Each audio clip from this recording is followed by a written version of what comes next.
isu qada solat.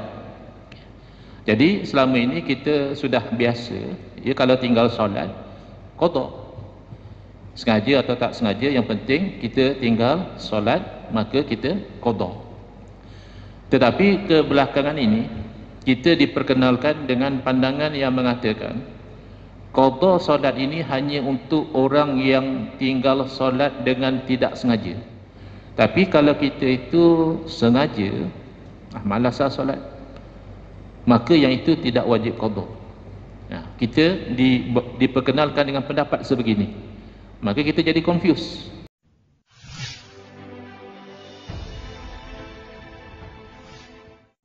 Assalamualaikum warahmatullahi wabarakatuh. Bismillahirrahmanirrahim. Alhamdulillahirabbil alamin. Wa afdalus salati wa atamu taslimi ala sayyidina Muhammadin wa ala alihi wa sahbihi ajmain. Rabbi shrah li sadri wa yassir li amri wahlul 'uqdatam min lisani yafqahu qawli. Subhanaka la ilma lana illa ma 'allamtana innaka antal alimul hakim. Allahumma akhrijna min zulumatil wahmi wa akrimna binuril fahmi waftah alaina bima'rifatil ilmi wa sahhil akhlaqana bil hilm waj'alna mimman yastami'una al-qawla fayattabi'una ahsana. Allahumma ati nufusana taqwaha wa zakkiha anta khairu man zakkaha anta waliyuha wa maulaha.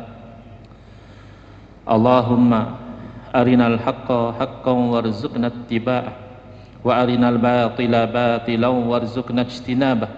Allahumma anfa'na bima 'allamtana wa 'allimna ma yanfa'una wa zidna ilman wa huda. Amma ba'd. Alhamdulillah, muslimin muslimat, hadirin hadirat yang saya hormati, moga-moga kita semua dirahmati dan diberkati oleh Allah Subhanahu wa taala. Syukur pada malam ini insya-Allah kita akan menyambung pengajian kuliah maghrib bulanan hari Selasa yang kedua, anjuran surau Jumaat An-Naim section 5 Wangsa Maju, menggunakan kitab Kekeliruan Umat. Inilah jawapannya, susunan Al-Fadil Ustaz Muhadir bin Haji Jul hafizahullah ta'ala wa nafa'ana bihi wa bi'ulumihi fid daraini amin.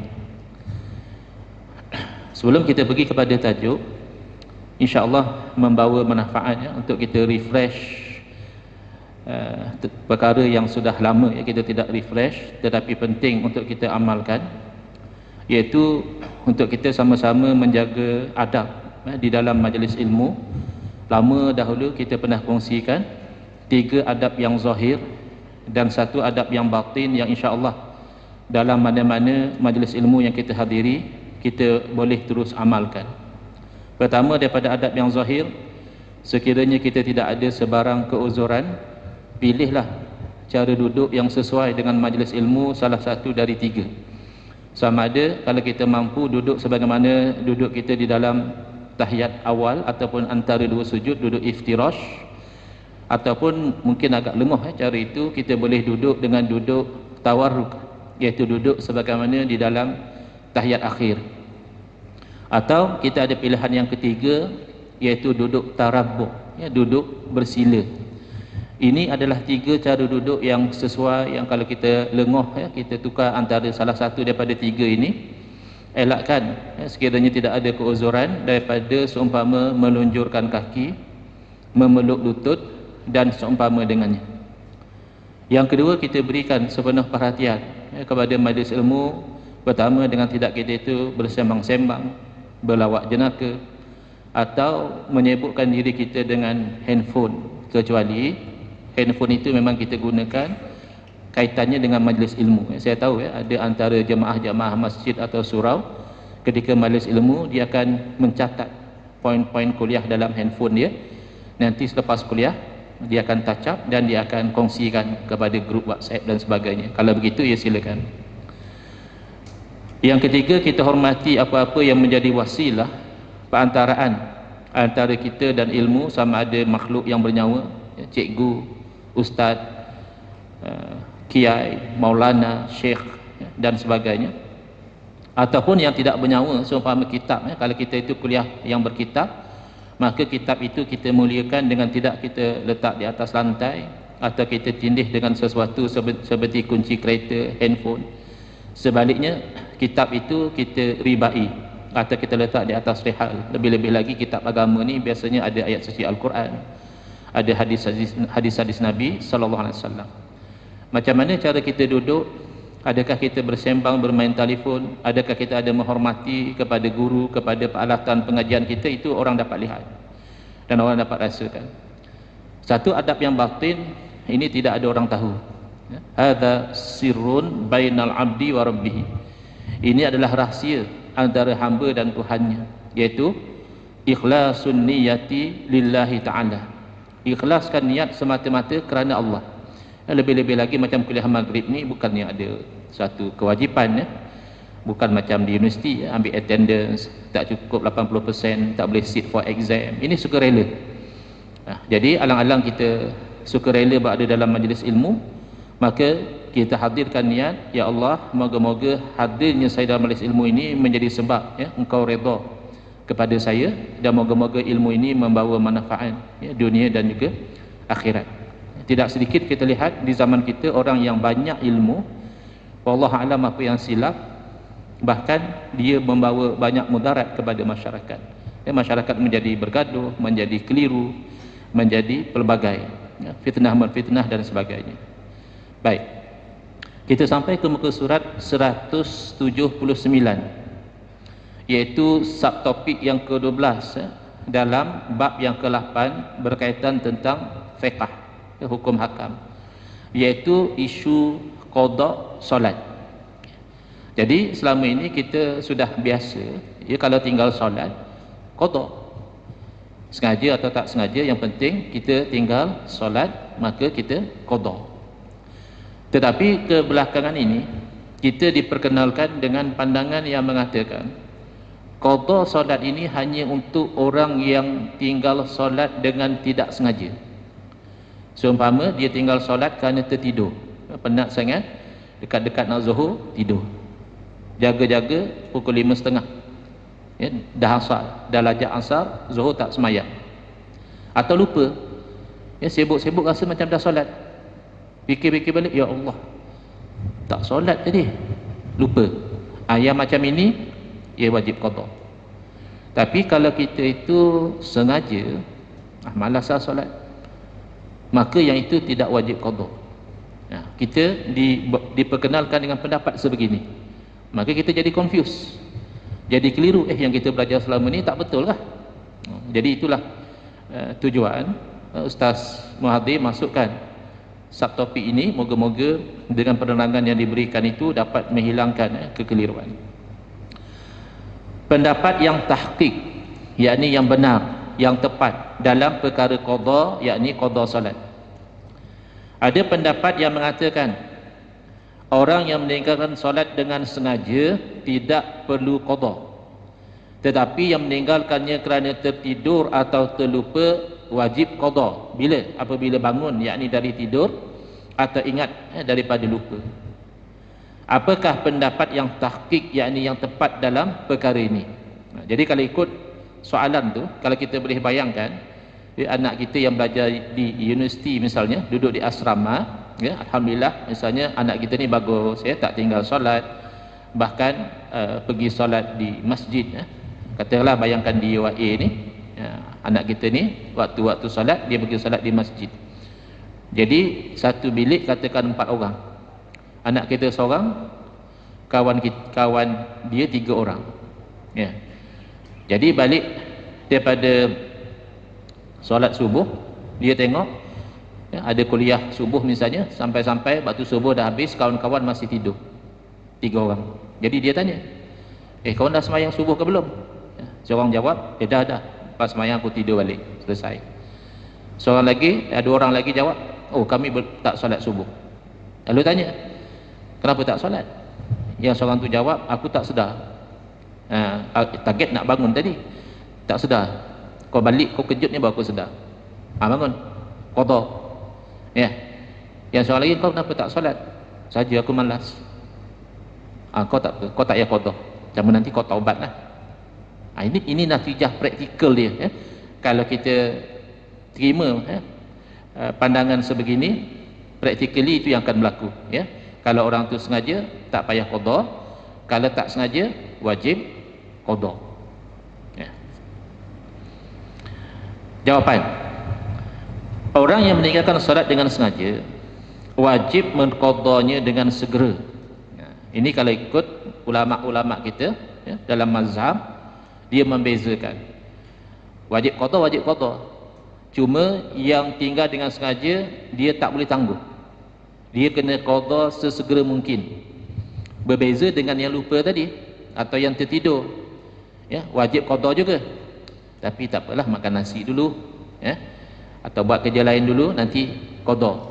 Dia boleh tangguh sebab tinggal dia tu dengan tak sengaja. Tapi yang tinggal dengan sengaja kena qada segera, tak boleh tangguh. Begitu juga orang yang lupa dan tidur wajib juga mengqadakan solatnya, iaitu ketika sudah ingat, bagi yang lupa, dan bangun daripada tidur bagi yang tidur. Tapi macam kita sebutkan tadilah, tidak sebagaimana yang dengan sengaja, iaitu kena memang segera. Inilah pendapat majoriti, ya, para alim ulama. Apa dalil? Diriwayatkan daripada Abi Qatadah radhiyallahu anhu berkata, para sahabat ada menceritakan kepada Nabi sallallahu alaihi wasallam tentang mereka tidur sehingga terlepas solat. Kita pun rasa lega, sahabat pun ada juga, ya, tinggal solat dengan sebab tertidur, ya. Lalu Nabi sallallahu bersabda, annahu laisa fi naumi tafritun wa innama tafritu fil yaqazah. Bahawasanya dalam keadaan tidur tu seorang itu tidak boleh dianggap cuai sebab tak sedar, maklumlah tidur. Hanya saja cuai itu adalah dalam keadaan jaga, tangguh akhirnya terlepas waktu solat.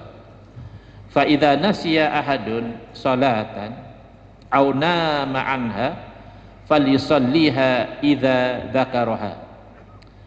Apabila seseorang itu lupa solatnya, sesuatu solat yang dia sepatutnya lakukan dia lupa, atau dia tidur sehingga terlepas waktu solat itu, maka hendaklah dia solat apabila dia ingat ataupun apabila dia jaga. Baik, jadi mungkin orang bertanya, ini cerita pasal tidur dengan lupa, tak ada pun cerita tentang dalam keadaan sengaja. Keterangan hadis ini menunjukkan kalaulah kerana lupa dan tertidur yang tidak disengajakan, maknanya tak ada dosa, ya, tidak ada cuai, diwajibkan qada. Ketika ingat dan jaga, maka dari segi fahwal khitab, fahwal khitab ni maknanya dengan percakapan tu boleh faham dah, walaupun tak dituturkan. Contoh macam mana? Dalam Al-Quran Allah berfirman, wala taqul lahuma uffin wala tanharhuma. Janganlah apabila ibu bapa kita itu sudah tua, kita sudah dewasa, jangan kita berkata kepada kedua-duanya itu beza, ya. Ibu bapa yang sudah berusia, dia punya sensitivity itu sangat tinggi berbanding dengan ibu bapa yang masih muda. Kadang-kadang kita tengok budak-budak tu dia nak beli mainan, mak dia tak beri, macam-macam lah dia kata kat mak dia, mak jahat, mak kedekut, ya, macam-macam. Mak dia tak adalah nak rasa hati, mungkinlah dia marah, mungkinlah dia cubit, that's it lah, tak ada rasa apa, tak simpan langsung dalam hati. Tapi kalau sudah berusia, katakanlah mak tu cakap kepada anak dia, katalah anak dia nama apa, sebut nama kan, ada kebetulan nama orang sini, jika anak dia kata nanti petang bawa mak pergi rumah abang kamu boleh? Tu boleh barangkali seminggu dua pun belum sembuh lagi luka hati dia. Maka Allah Subhanahu Wa Taala sebagai yang maha mengetahui, yang maha pencipta, tentu Allah tahu makhluk dia, maka dari awal Allah sudah larang, jangan kata saja tak boleh, Allah larang. Dan jangan menengking kepada mereka. Sepak boleh, tak sebut. Quran tak kata jangan terajang, jangan lempang, jangan pukul, makanya bolehlah Tidak demikian. Orang mana yang ada akal, kalau kata pun tak boleh, takkanlah tendang ayah mak boleh, takkanlah lempang mak ayah boleh. Kalau kata pun dah tak boleh. Itu namanya fahwal khitab. Fahamlah. Contoh lagi, wala taqrabuz zina, dan janganlah kamu hampiri zina. Lagi mau tanya ke, berzina boleh tak? Hampiri tak boleh, tapi kalau berzina boleh. La ilaha illallah. Hampir saja pun dah tak dibenarkan. Kau jangan hampir rumah aku ya, masuk boleh? Mana ada orang macam itu? Hampir pun orang tak bagi, masuk lagi lah. Fahamlah, itu namanya fahwal khitab. Tapi ada juga setengah ulama mengatakan qiyas aula atau qiyas jali. Aula maknanya lebih berhak lagi. Qiyasnya asalnya musawi, sama ya? Jadi minum khamar, arak yang dibuat daripada perhan anggur tu haram, maka minum air ketum yang memabukkan juga haram, kerana sama-sama memabukkan, begitu. Tapi kalau qiyas tu namanya qiyas musawi ya, dia sama.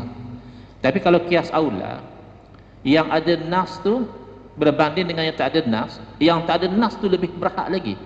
Yang ada nas apa? Kata tak boleh, menengking tak boleh, memukul tu sebenarnya lebih aula lagi. Jali makna terang benderang. Maka orang yang meninggalkan solat lebih-lebih lagi diwajibkan mengqadanya. Ini dalam kaedah usul fiqh, ia termasuk di dalam babut tambihi bil adna alal a'la, iaitu memberi tahu atau menarik perhatian dengan sesuatu yang lebih ringan, maka sudah memadai menunjukkan bahawa yang lebih tinggi itu sepatutnya lebih lagi lah.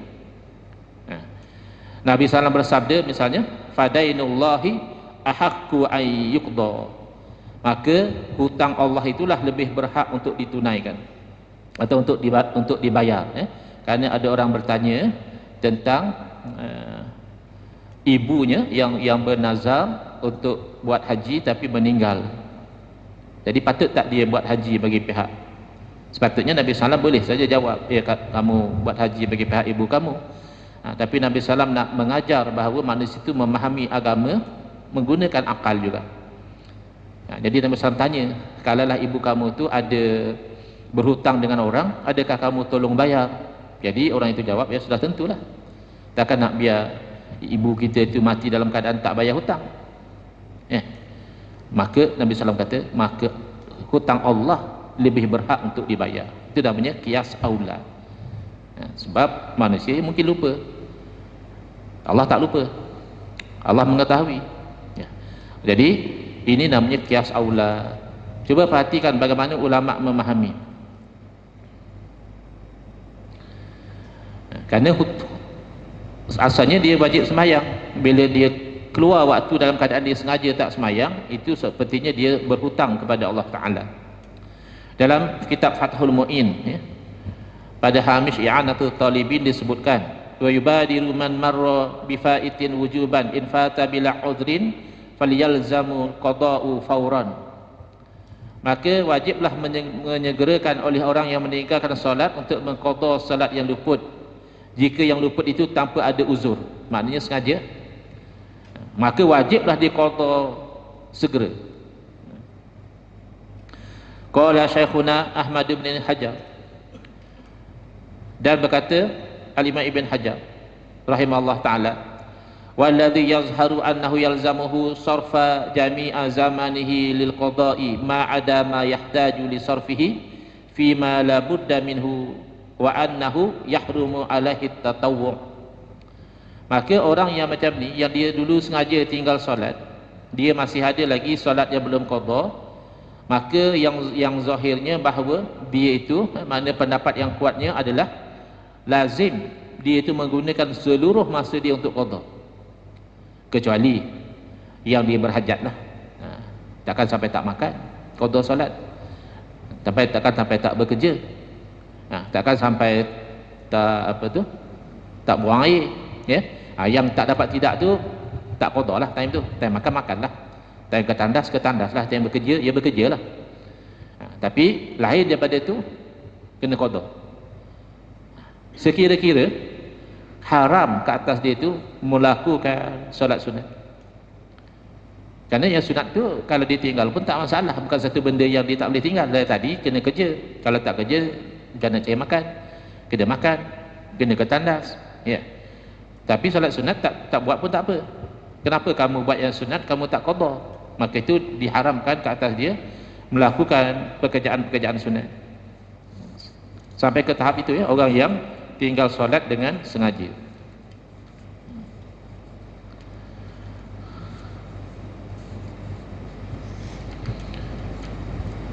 Yang kata tak payah qada, senang je ada dalil dia. Tak ada dalil, betul lah. Tak ada dalil pun Nabi kata kalau sengaja tinggal kena qada. Macam tu. Tak ada dalil pun kata kalau onani batal puasa. Hanya kan berdosa je. Yang batal puasa itu jima'. Kalau onani tak ada dalil pun. Ini mereka golongan la dalil, golongan yang dia kata tak ada dalil. Di sisi para alim ulama, dalil orang yang tinggal dengan terlupa dan tertidur wajib qada itu menunjukkan dengan lebih jelas lagi bahawa kalau sengaja tentulah wajib qada. Baik, Syekh Abdul Qadir Al-Mandili rahimahullah ta'ala menyebutkan dalam kitabnya beberapa mutiara yang bagus lagi indah atau beberapa masalah yang penting lagi mudah. Wajib diqada salat fardu yang luput dengan sengaja atas mazhab imam yang 4 dan jumhur. Majoriti ulama kata wajib. Dan tiada menyalahi melainkan setengah daripada ahli zahir. Siapa ahli zahir? Orang yang mengikut manhaj Syekh Daud Az-Zahiri, yang mana dikembangkan ideologi itu oleh Ibn Hazm Az-Zahiri. Mereka ni pegang zahir je. Dia tak ada kias sama ke, kias aula ke, tak ada. Maknanya sekira-kira, ya, kalau tak ada dalil lain, pukul mak ayah boleh. Tapi dia tak sampailah kata begitu, sebab bagi dia ada dalil lain. Tapi kalau semata-mata ayat tadi, wala taqul lahuma uffin wala tanharhuma, dah tak ada dalil selain daripada yang itu, maka pukul mak ayah tidak haram. Konsep dia begitu. Tapi bagi dia adalah dalil yang menunjukkan tak boleh pukul mak ayah. Jadi ini ahli zahir. Tak apalah, dia mazhab dia tu dah kira pupus, ya. Tiba-tiba ada orang ambil pandangan yang syadz ini, yang ganjil ini, cuba dipopularkan dalam masyarakat. Oh, seronoklah. Seronoklah kalau tinggal dengan sengaja tak payah qada. Yalah, kalau 1-2 solat boleh lah Ustaz. Kalau banyak, sian lah dia nak qada. Lah, tak qada tu kesian. Habis kalau dia meninggal sebelum sempat habis qada, itu antara dia dengan Allah Ta'ala. Allah kan tahu seikhlas mana dia cuba nak qada. Allah kan tahu sampai dalam hati. Tak mustahil Allah mengampunkan dia walaupun tak sempat habis. Sama juga tinggal puasa, bertahun-tahun tak puasa, ya, wajib qada. Tak ada ulama yang kata oh kesianlah kat dia, dia telah banyak tahun tinggal puasa, letih lah nak puasa selalu. Ya, puasa, sebab benda tu wajib, kena qada. Dan tiada harus, yakni haram, kita taklid akan ulama yang mengatakan tiada wajib qada itu. Khilaf lah. Ni idea banyak orang zaman sekarang. Benda khilaf. Lah mana ada lah Syekh. Betul. Kalau khilaf yang muktabar, macam baca kunut subuh, kan kita dah simpulkan masalah kunut subuh. Ini khilaf yang muktabar, ya. Dalam 4 mazhab pun tak sepakat. Mazhab Hanafi kata tak sunat baca kunut subuh. Yang sunat baca kunut solat witir, ya. Yang ketiga tu sunat baca. Kemudian mazhab Maliki sunat, tapi baca sebelum rokok. Mazhab kita tahulah sunat baca bangun daripada rokok rakaat kedua. Mazhab Hambali tak sunat. Khilaf muktabar, masing-masing buatlah ikut mazhab masing-masing, tak payah bergaduh, ya. Yang bukan mazhab Syafi'i jangan bid'ahkan kita baca kunut.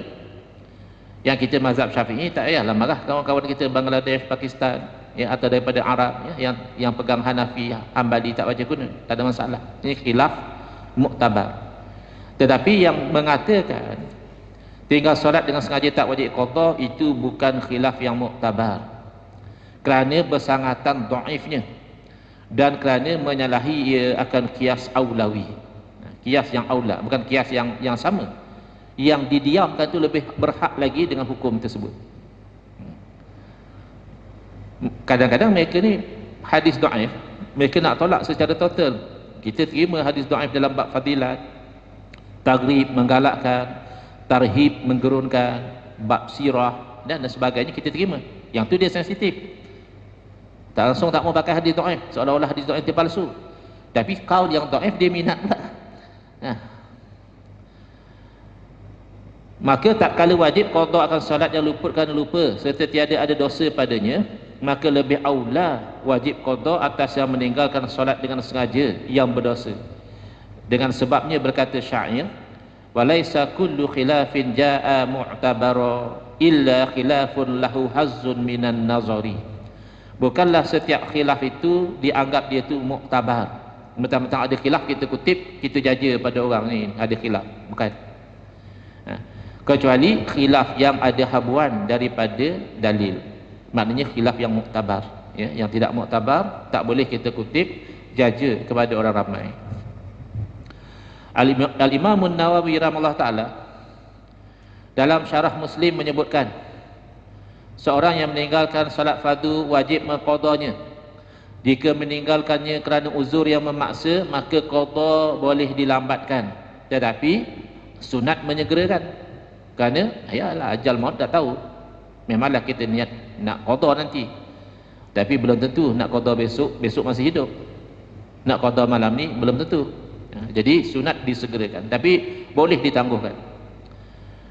Tapi jika meninggalkannya tanpa apa-apa keuzuran, umpama meninggalkan dengan kerana sengaja, maka wajib qada dengan segera. Dipanggil al-wajibul fauri, tak boleh tangguh.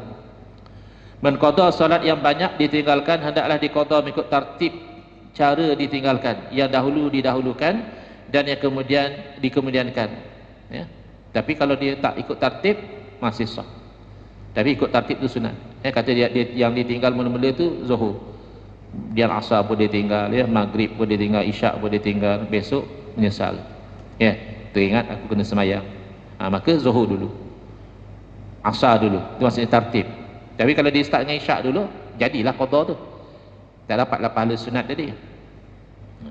Jika yang ditinggalkan itu salat sunat rawatib, jadi kita salat fardu, iaitu salat sunat yang dikerjakan sebelum dan selepas solat, boleh juga diqada, tak wajib lah. Ialah yang dalam waktu pun hanya sunat, ya, lepas pada waktu pun sunat lah. Adapun salat sunat yang dikerjakan kerana sebab-sebab khusus, umpamanya salat sunat kusufus syams, gerhana matahari, salat sunat kusuful qamar, gerhana bulan, ataupun salat istisqa, minta hujan, kemarau panjang tak ada hujan, sebab salat sunat istisqa, maka tidak disyariatkan mengqadakannya jika sudah terlepas waktunya. Dah habis dah gerhana, aku nak qada tak? Yang rawatib tadi ya sebab apa, qabliyah zuhur, ba'diyah zuhur misalnya, ya. Tapi yang kita buat, ada orang buat lepas subuh, itu bukan qada, itu qabliyah sebenarnya. Dia tak sempat qabliyah, kelang kabut orang dah takbir ikut. Qabliyah ke belum? Jadi qabliyah ni daripada masuk waktu sehingga habis waktu solat dia. Jadi lepas sembahyang subuh dia pun bangun sembahyang 2 rakaat. Itu sebenarnya qabliyah. Sebab subuh dia tidak ada ba'diyah.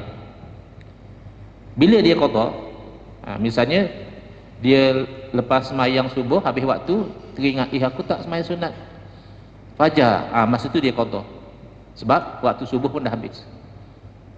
Selagi ada waktu itu adaan, ya, bukan qadaan. Tapi kalau dengan sebab tu habis-habislah. Ya, hujan dah turun lebat dah baru aku nak qada istisqa. Tak payah. Istisqa tu tujuannya minta hujan dah turun dah. Dah habis. Waktu dia dah habis, tak payah qada. Tak disyariatkan qada pun. Baik. Ada orang tanya tentang azan 2 kali. Yang qada dah jelas, ya. Ya, maknanya kesimpulannya pandangan yang dipegang oleh jumhur ulama, tinggal solat dengan sengaja atau tak sengaja, kedua-duanya wajib qada. Ya, bezanya yang tak sengaja boleh dilambatkan, sunat disegerakan. Tapi kalau yang ditinggalkan dengan sengaja, wajib disegerakan qadanya tu. Baik, azan 2 kali, ya. Baru ada orang tanya, dia kata ada pula pakcik, ya, hantar mesej kata azan 2 kali salat jemaah tu bid'ah, zaman Nabi tak buat, maka oleh kerana bid'ah tak boleh buat. Ini yang bab pertama dah selesai lah itu hari. Bid'ah kan ada yang hasanah, ada yang sayyi'ah. Yang kita tak boleh buat tu yang sayyi'ah. Yang hasanah Nabi SAW iktiraf, sahabat buat. Itu buktinya kena iktiraf bid'ah hasanah. Itu dia tak faham. Baik, apakah hujah azan Jumaat sebanyak 2 kali? Bid'ah memang bid'ah, itu kita tak nafikan. Pada zaman Rasulullah SAW, Sayyidina Abu Bakar radhiyallahu anhu dan Sayyidina Umar Al-Khattab radhiyallahu anhu, azan untuk salat Jumaat hanya sekali. Bila? Setelah khatib duduk selepas memberi salam. Macam kita tengok khatib pergi assalamualaikum warahmatullahi, dia pun duduk. Masa tu azan. Itu yang berlaku daripada zaman Nabi SAW. Pada zaman Sayyidina Uthman bin Affan radhiyallahu anhu, beliau menambah satu lagi azan, iaitu sebelum khatib naik ke atas mimbar. Dan itu azan Jumaat menjadi 2 kali. Kenapa? Ijtihad. Ijtihad salah satu sumber mendapatkan, salah satu cara mendapatkan hukum. Kerana beliau melihat orang Islam semakin ramai dan ada di kalangan mereka yang tinggal jauh. Jadi bila azan 2 kali, yang tinggal jauh ni sempat bersiap untuk solat Jumaat. Kalau tak sempat. Sedangkan solat Jumaat itu wajib. Jadi melakukan satu perkara yang menghalang orang daripada tinggal perkara yang wajib, paling tidak hukumnya sunat. Ada orang kata itu setakat ijtihad Sayyidina Uthman je, Ustaz. La ilaha illallah. Kau ingat Uthman mana? Bukan Uthman masa maju. Ini Uthman bin Affan radhiyallahu anhu, sahabat Nabi, salah seorang khulafa ar-rasyidin. Kan Nabi SAW telah bersabda, alaikum bisunnati wa sunnatil khulafa'il mahdiyyin ar-rasyidin. Wajib engkau ikut sunnah cara saya, ajaran saya, amalan saya dan sunnah khulafa ar-rasyidin. Kalau atas nama ijtihad Sayyidina Uthman pun sudah berharga. Apatah lagi setelah Sayyidina Uthman berijtihad demikian, tidak ada seorang sahabat Nabi pun bangkang.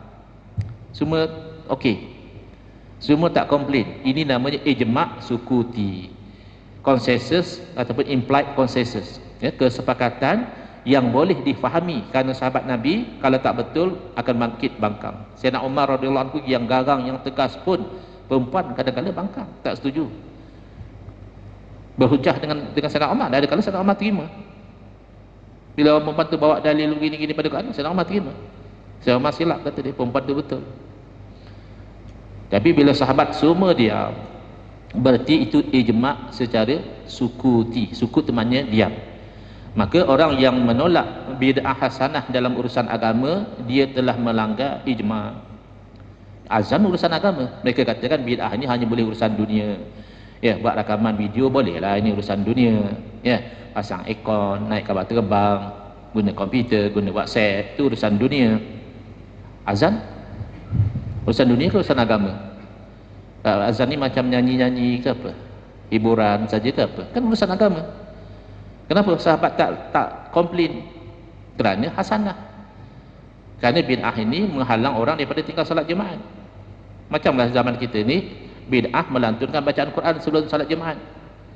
Itu juga hasanah. Cara mengingatkan orang, waktu Jumaat dah dekat. Begitu.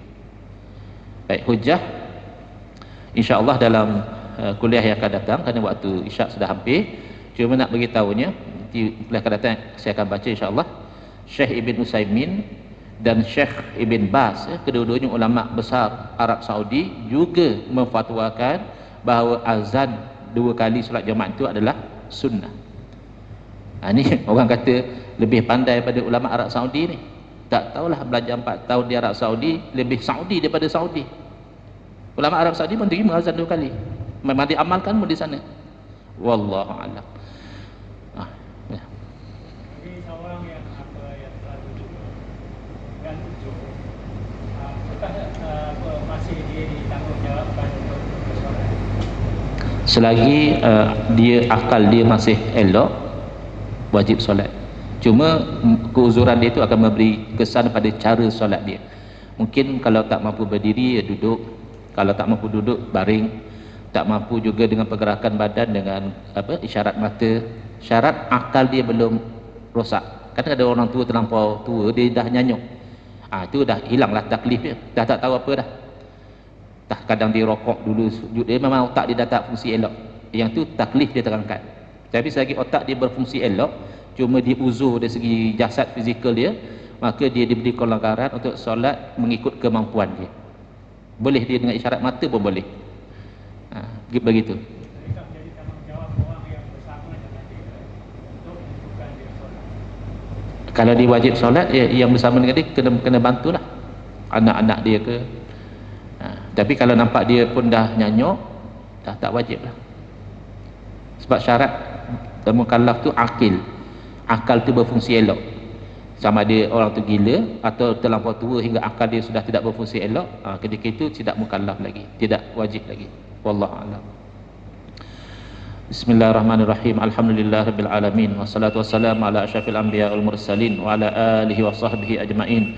Allahumma shrah sudurana wa ahsin akhlaqana wa azim ujurana wa nawwir qulubana bi nuri hidayatika kama natarada bi nuri syamsika abadan abada bi rahmatika ya arhamar rahimin. Walhamdulillahirabbil alamin. Amin ya rabbal alamin wal afu